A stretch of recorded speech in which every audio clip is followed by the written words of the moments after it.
नमस्कार दोस्तों, I hope you are doing well. Haryana की कुछ एक दो वैकेंसी हैं।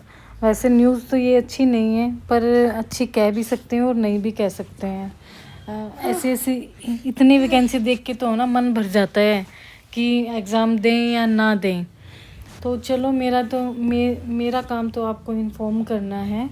और वैसे भी ये वेबसाइट पे आ चुका है नोटिफिकेशन। देख लेते हैं कि क्या क्या क्वालिफ़िकेशन है, क्या एलिजिबिलिटी क्राइटेरिया है। तो देखो, सबसे पहले जो ये वैकेंसी आई है, ये DMR की साइड से हैं। DMER short form, directorate of medical education and research Haryana. ठीक है। जो इसका हेडक्वार्टर है, ये पंचकुला में है। हमारे जो चंडीगढ़ पंचकुला है ना, वहाँ पर है। तो ये जो सीरीज़ नंबर है 0.2/3, इसको ज़रूर याद करके रखना है। एडवर्टाइज नंबर होता है ये, ठीक है, 02/3। और क्लोजिंग डेट है 2/12/2024। 2 दिसंबर की डेट है लास्ट डेट। उससे पहले आप अपना फॉर्म सबमिट करवा देना 5 PM तक। अब कर लेते हैं। Application are invited for filling up various group B post on regular basis. ठीक है, ये जो पोस्टें हैं, ये ग्रुप बी की पोस्टें हैं और रेगुलर बेसिस हैं। Prescribe application for which can be download from the website. जो आपकी ये वेबसाइट रहेगी, आप अपनी नोटिफिकेशन और फॉर्म को डाउनलोड इस वेबसाइट से कर सकते हैं। Which must be accompanied by a cross demand draft. ठीक है, जो भी आपको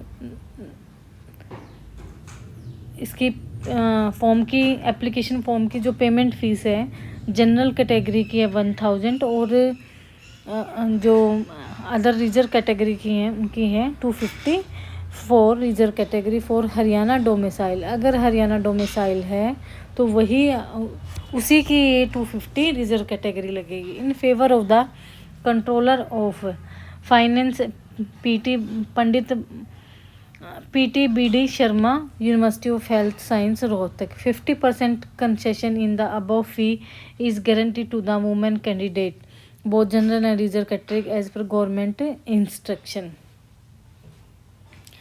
PH and ESWM ESM candidates are exemption from the application fee।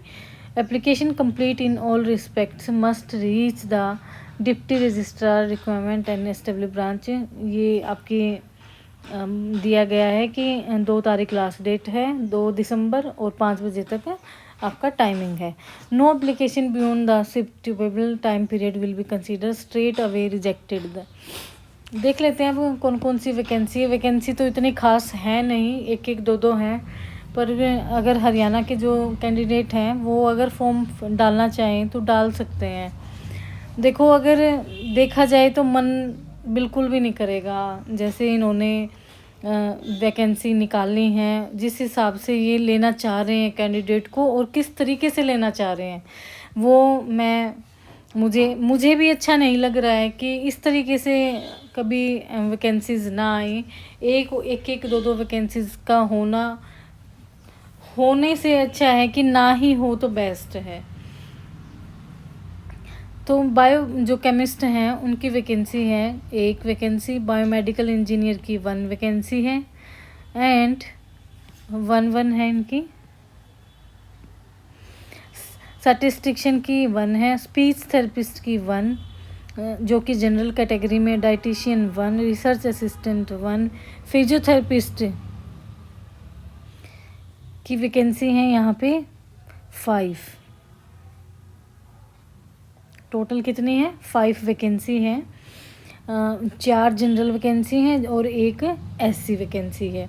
Occupational therapist की 2 हैं, साइकोलॉजिस्ट की 2 हैं, और साइकोलॉजिस्ट और साइकिस्ट दोनों ही डिफरेंस होते हैं। साइकिस्ट की 1 है। अब देख लेते हैं कि इसमें इन्होंने क्या क्या क्वालिफ़िकेशन और एक्सपीरियंस मांग रखा है। तो जो बायोकेमिस्ट्री वाले कैंडिडेट्स हैं, MSc in biochemistry, knowledge of Hindi up to matric, preference will be given to candidate possessing PhD in biochemistry, 2 years teaching और research experience in recognised medical college of hospital. Statistics की में दिया हुआ है post graduate degree in statics and diploma in computer of 6 month duration from recognised institute, knowledge of Hindi up to matric and preference will given to candidate possessing 1 year experience in research of teaching. Speech therapist, BSc in speech and hearing, BSc in audiology and speech pathology from a recognized institute, knowledge of Hindi up to matric. Preference will be given to candidates possessing MSc in speech and hearing or MSc in audiology and speech pathology. Dietician के लिए क्या है, graduate in science और home science, diploma in dietetics from All India Institute of Hygiene and Public Health Calcutta और any other recognised institute, knowledge of Hindi up to matric. देखो अब हिंदी की knowledge, Hindi वाला सब्जेक्ट अब इन्वॉल्व करने लग गए हैं हरियाणा में, खासकर आपको ये देखने को मिलेगा। फिजियोथेरेपिस्ट की यहाँ पे कितनी वैकेंसी है, 5 वैकेंसी हैं और 4 वैकेंसी जनरल हैं और 1 वैकेंसी एससी की है। Diploma in physiotherapy from recognize institute, knowledge of Hindi. अब ये देखिए, या तो डिप्लोमा की बिल्कुल अलग से वैकेंसी निकालें, ये वैकेंसी भी मिक्स करके निकालते हैं। यहाँ पे जब किसी कोर्स का हायर लेवल पर एजुकेशन होती है, जैसे कि बैचलर डिग्री 4 years की है, 5 years की बैचलर डिग्री है, मास्टर डिग्री 2 year है, फिर उसके बाद पीएचडी है, और ये हमारी गवर्नमेंट है ना सिर्फ डिप्लोमा पे ही अटकी हुई है। मैं ये नहीं चाहती कि डिप्लोमा के वाले बच्चे लगे ना, डिप्लोमा वालों की वैकेंसी अलग होनी चाहिए रेदर देन हायर एजुकेशन की हायर एजुकेशन पे होनी चाहिए और डिप्लोमा वाले कैंडिडेट की डिप्लोमा में होना चाहिए। ये सब क्या कर देते हैं, मिक्स कर देते हैं। Knowledge of Hindi up to matric, preference will be given to candidate possessing degree in physiotherapy. Degree वाले जो बच्चे हैं वो भर सकते हैं। 2 year एक्सपीरियंस होना चाहिए फिजियोथेरेपी डिपार्टमेंट, मेडिकल कॉलेज और rehabilitation centre in government and semi government. तो अब ये देखो, यहाँ पे कॉरपोरेट का बिल्कुल भी नहीं चलेगा एक्सपीरियंस। जो कॉरपोरेट सेक्टर होते हैं ना, उनका यहाँ पे जो एक्सपीरियंस सर्टिफिकेट है वो नहीं मान्य नहीं होगा।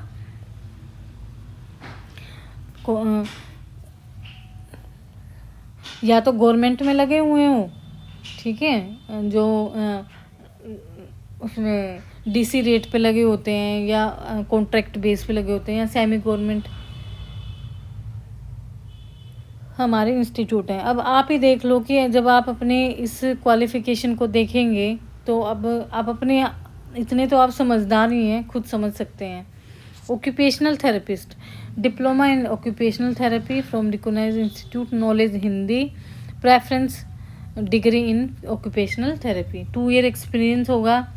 ये भी medical college, rehabilitation centre, artificial limb fitting centre और reputed institute, government, semi government and corporation. Occupational वाले कॉरपोरेशन भी वाले बच्चे भी भर सकते हैं। साइकोलॉजिस्ट है, एमफिल इन साइकोलॉजी और post graduate 2 year diploma course in medical and social psychology, MA MSc in psychology, knowledge of Hindi up to matric, 1 year experience in psychology और research.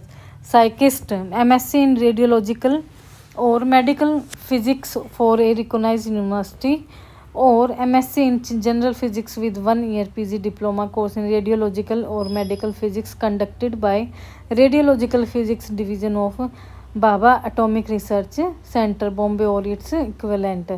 Knowledge of Hindi up to matrics, preference candidate possessing Atomic Energy, Regulatory board, goal to function radiation safety officer, certificate diploma in computer science.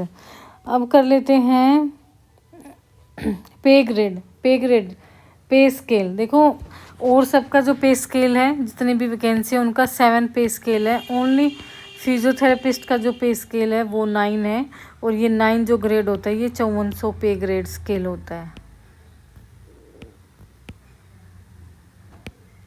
और 7 जो grade होता है ये 4200 या फिर 4600 होता है।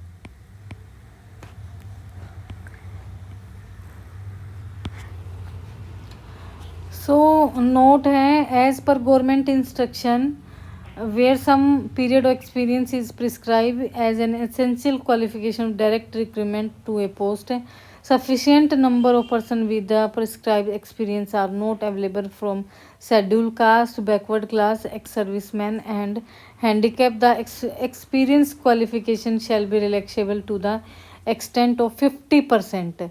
The qualification regarding experience is relaxable at the discretion of the competent authority, chairman of the committee, vice chancellor, PT BD Sharma University of Health Science Rohtak, in case of candidate belonging to scheduled caste or scheduled tribes. If any stage of selection the sufficient number of candidates from these committees possessing the request experience are not likely to be available to fill up the vacancy reserved for them. इसमें ये कहा गया है कि अगर जो भी SC और ST कैंडिडेट हैं वो अगर सिलेक्ट हो गए हैं, वो अगर मेरिट लिस्ट में आ गए हैं और उनका जो एक्सपीरियंस है, ठीक है, एक्सपीरियंस मान लो कि मेरिट लिस्ट में बच्चा इंटरव्यू क्लियर कर लिया है पर एक्सपीरियंस जो है वो गवर्नमेंट और सेमी गवर्नमेंट नहीं है और कॉरपोरेट है, तो वो वहाँ का जो चेयरमैन है वो डिसाइड करेंगे कि वो लेंगे या नहीं लेंगे, मान्य होगा या नहीं मान्य होगा, वो उनके ऊपर डिपेंड करता है।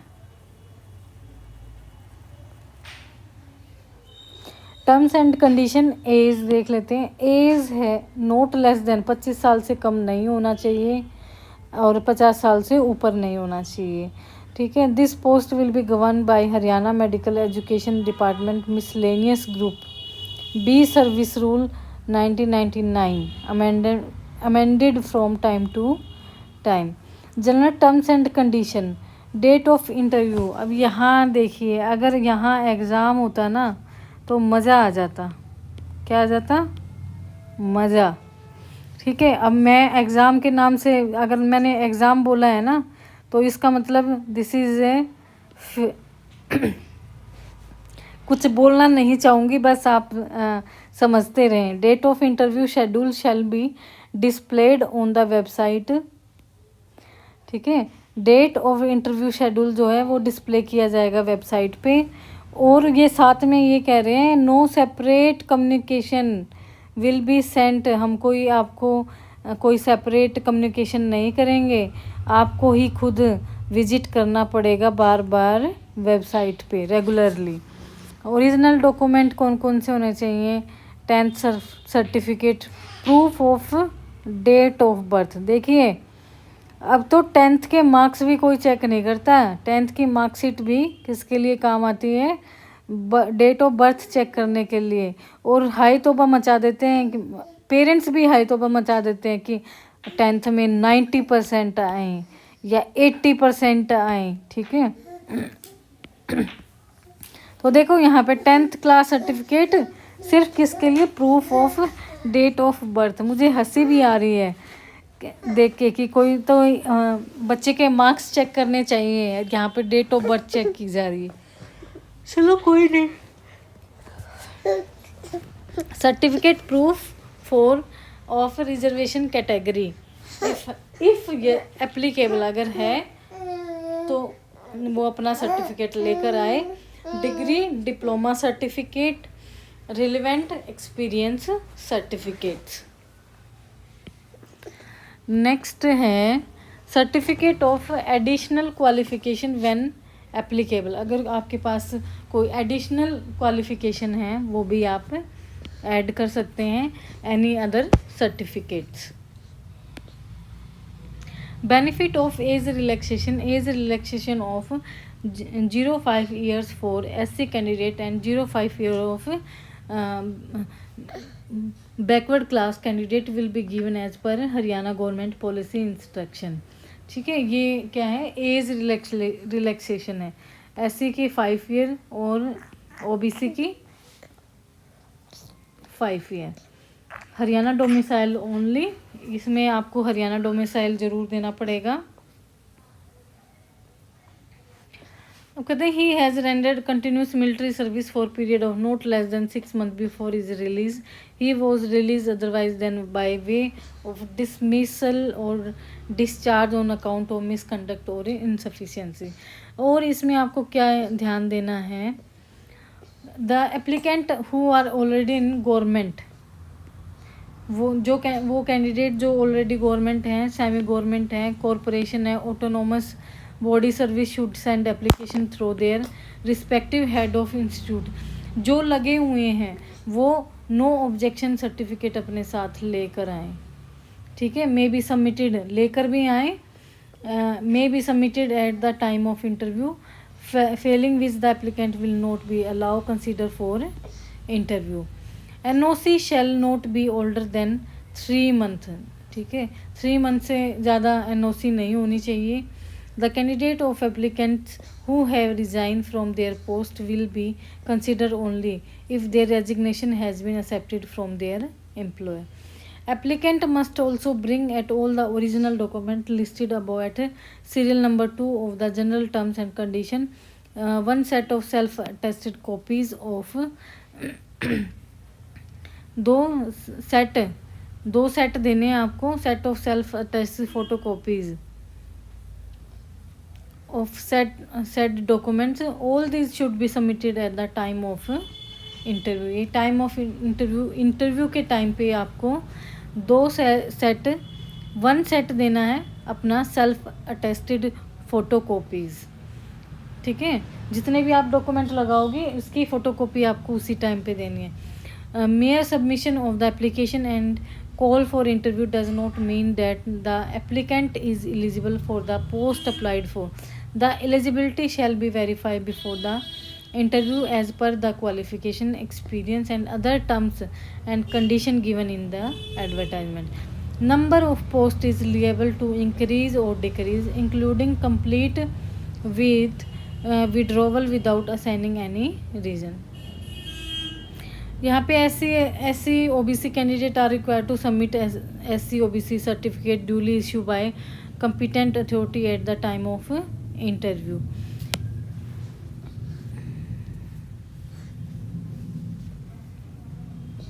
And ESM, DESM are required to produce the fresh eligibility certificate duly issued by the respective Jila Sainik board at the time of interview. The candidate apply for PH category should be submit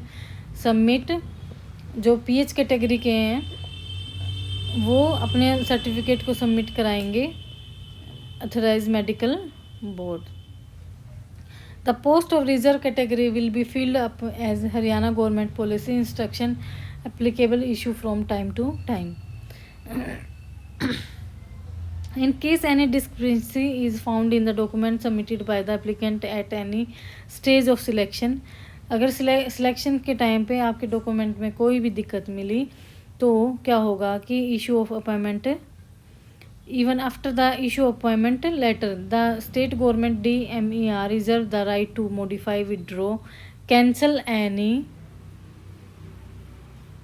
communication made to the applicant. The decision of the appointing authority in all matter relating to acceptance, rejection of application, eligibility, suitability of the applicant, mode and criteria for selection, etc. shall be final and binding on the applicant. The prescribed qualification, experience and age limit, etc. shall be reckoned as on the closing date of submission of applicant. Submission of incomplete application received after the closing date and time will not be entertained and application form be rejected and fee shall be forfeited. Any change in the category mentioned in the application form after the closing date time of application form will not be allowed. कोई भी change नहीं हो सकता application में। ठीक है, और कोई भी आपको क्वेरी करनी क्वेरी करनी है, ईमेल आईडी है ये DMER haryana@nic.in ईमेल आईडी है, इसको आईडी को लिख लेना आप। ईमेल आईडी है university vc@uhsr.ac.in। Merit list so prepare will remain valid for 6 month। ठीक है, तो मेरिट जो लिस्ट है वो प्रिपेयर की जाएगी 6 month। In case candidate does not join और fails to join within stipulated time period, the offer of appointment will be given to next candidate strictly as per the merit order. तो ये जो 6 month में आपकी merit list लग जाएगी, ठीक है। फिर वो अपनी वेबसाइट में पता नहीं सारे मेरिट लिस्ट वाले कैंडिडेट्स को बुलाएंगे या कुछ को बुलाएंगे, पता नहीं कैसे ये एडजस्टमेंट करेंगे।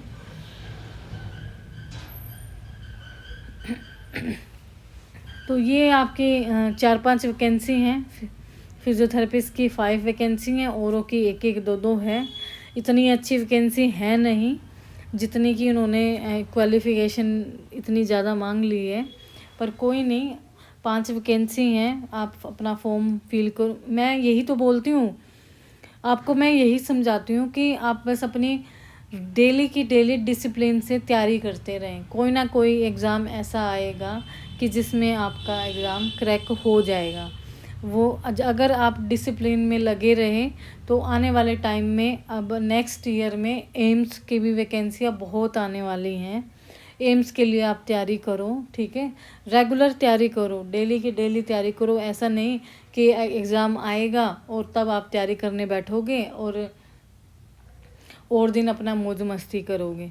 तो ये देख लेना, अगर किसी का मन करता है तो ये फॉर्म आप फिल कर देना, नहीं करता है तो कोई बात नहीं। नेक्स्ट ईयर में भी वैकेंसीज आएंगी, हरियाणा में नहीं तो एम्स में तो आएंगी, क्योंकि 2-3 नए एम्स बनने लग रहे हैं और उनकी वैकेंसी इकट्ठी आएंगी और टोटल में वैकेंसी आएंगी। पूरे जितने भी एम्स होते हैं अब टोटल में AIIMS CSR common eligibility test होने लग गया है। तो कॉमन जब आता है तो कॉमन में वैकेंसीज जो होती हैं वो थोड़ी ज़्यादा होके आती हैं। अलग अलग में 1-1, 2-2 निकलती हैं, पता भी नहीं लगता। और जब एक ही जगह ज़्यादा वैकेंसी आती है एक ही संगठन में, तो उसमें आपके चांस ज़्यादा बन जाते हैं। So thank you so much all of you. और हाँ, वीडियोस को ना लाइक कर दो भाई। लाइक बिल्कुल भी नहीं करते हो, इतने पता नहीं क्यों नहीं लाइक करते हो। वीडियोस को देख लेते हैं, इतने सारे व्यूज़ हो जाते हैं, ऊपर लाइक नहीं आता। अरे मुझे भी तो बता दो ना कि मैं ये वीडियोस ठीक बना रही हूँ या नहीं बना रही हूँ, कि मुझे एफ़र्ट अपना और आगे करना भी चाहिए या नहीं करना चाहिए। आप कहोगे तब भी करूँगी, नहीं करोगे तब भी करूँगी एफ़र्ट। मैं एफ़र्ट तो करती ही रहूँगी। सो आज के लिए इतना ही। अब शाम को मैं फिजियोलॉजी की और वीडियोस अपलोड करूँगी, ठीक है। तो साथ साथ अपना वो भी कवर करते रहो। Thank you so